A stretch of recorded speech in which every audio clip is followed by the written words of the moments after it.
Hello, my name is James Thorpe and I'm the Managing Editor of the Security Division at Centurian Media. Delighted to be here today on the Commend stand at NEC Birmingham for the Security Event 2026, speaking with James Dickens, who is Head of Sales for the company. Enjoy the video. James, pleasure to be speaking to you at TSC. We run this one like clockwork. We catch up every year. How are you doing, firstly? Great to be speaking with you as always. Yeah, good to have you back on the stand. Again, same place, same time, different year. Everything should look pretty different and unique each time, but absolutely, it's great so far. The show's been really busy. It's fantastic. Which is always good. It always hits hard. Does the security events? It's a good place to come. Yeah, fantastic. And I mean, obviously, we catch up regularly, but I think just to start, it'd be really nice if you could tell our viewers, just a little bit about what you've been focusing on recently, and just a bit about your also position in the business as well.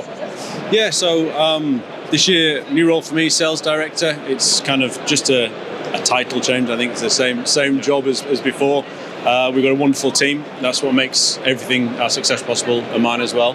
So that's great. As a business this year, we've really honed in on AI, and it's really fueling our innovation. So last year, we saw AI Ivy, the voice assistant.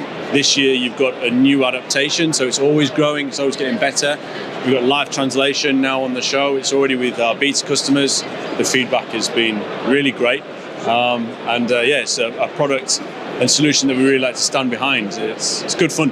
Fantastic. And obviously you talked about Ivy there, and obviously I looked at this last year when we caught up, but jumping back to this and looking at the live translation element, I mean, what has this solution been designed to solve? What's its core purpose in your head as you see it as the business? Yeah, I think for us, when we look at security, there's quite a lot of, it's always sold through fear, it's a what have, it's a black hole for if I spend, will I get the results back? This is really pushing in our customer experience, that wellness side, inclusivity. I think this is important in security when we've got things like Martin's Law, the terrorist act coming through. People want to have a side of the security that actually adds some other value other than just when things go wrong. And this allowing people to speak in their native tongue, allowing people to talk more fluently with operators in the control room. It's a great piece. The NHS, for example, the litigation that goes through communication channels breaking down, we can start creating an ROI for customers in like the hundreds of millions, which was always a tough sell before when we're just talking about general communication. So the translation's really helping us move up a level, offer more to our customers and our system integrator base, and allow them to provide services and solutions rather than just hardware.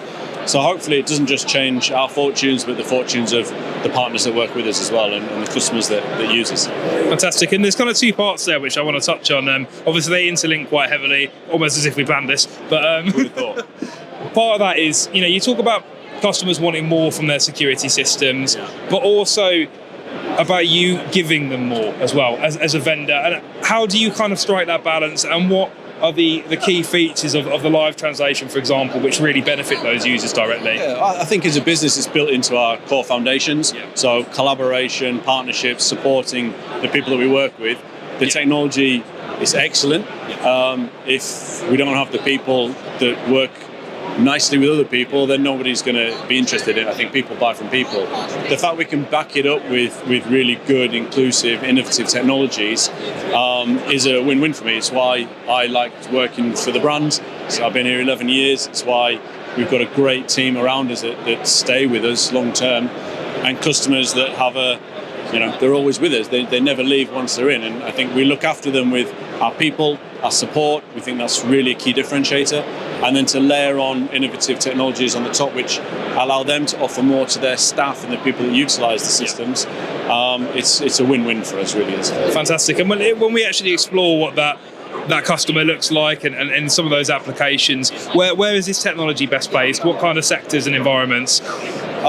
Big in transport. So, I mean, we've always been big in transport, but this adds that other element. So if you look at London Underground, everyone knows this because everyone's been on it more or less. The round pills that you have there, they're ours. To layer on translation there, so many tourists, such a multicultural city as London, which makes it fantastic. Similar to here, like Birmingham, to allow people to interact in their own tongues, be it tourists or locals, it's a really good thing. So public transport's great. Smart cities is a big thing.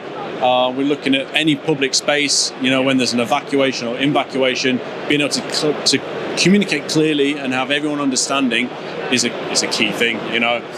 People have children, you want to communicate clearly to the children to get them to do what you want to do. Reassure as well. Yeah, exactly, reassurance is a big thing.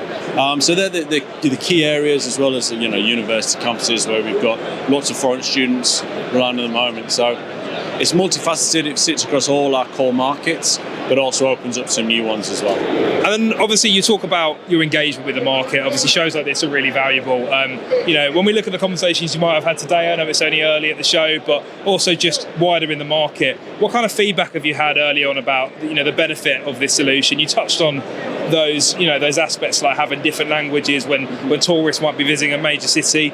How is that feedback drip feeding to you guys as well? It's really positive, actually. So I think it's taking people by surprise. So whenever you talk about AI, I think people are sometimes skeptical. It sounds great, it sounds maybe too good to be true.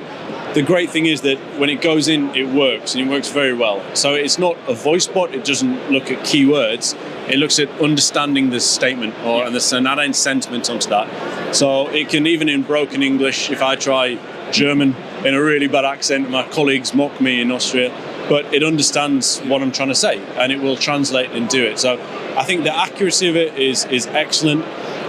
We've got 32 languages. We're pushing for 90 languages, so it's just increasing and growing. So the accuracy of it is good. And the other thing is that people feel a lot more engaged. So when you talk to a non-human, for example, there's always the thought of, how is this going to go? Are people going to accept it the way they should with a human? But they feel welcome, they feel it, and ultimately now we're human beings want answers and to what they want, and they want everything now. Palm in the hand, social media has helped with that. So they're getting key information, understandable information in their own language, and they kind of smile whilst they're talking. So the feedback's been really, really positive. Obviously, it's early days. We've got beta customers now transitioning. It's now live customers. We've got live paying customers now. We want more, of course. So, but there's always demos. So we'd encourage people to get in touch, have a free 30-day demo, try it for themselves, because the proof's in the pudding, to be honest. But the feedback's been really positive. So far. Fantastic. I guess a couple more closing points for me really on this front. Firstly, what's next for this I guess this movement with what you're doing with this product? And you talked about getting additional languages, moving up to 90. That would be a massive step in itself, but is there anything in particular which you can kind of spill a couple secrets on, which you're trying to plan for it? Or as soon as there's you.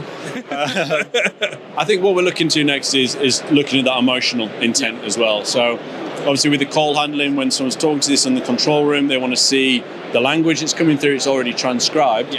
We now want to push across intent. So are they happy? Are they angry? Is there maybe some coercion going on in the background?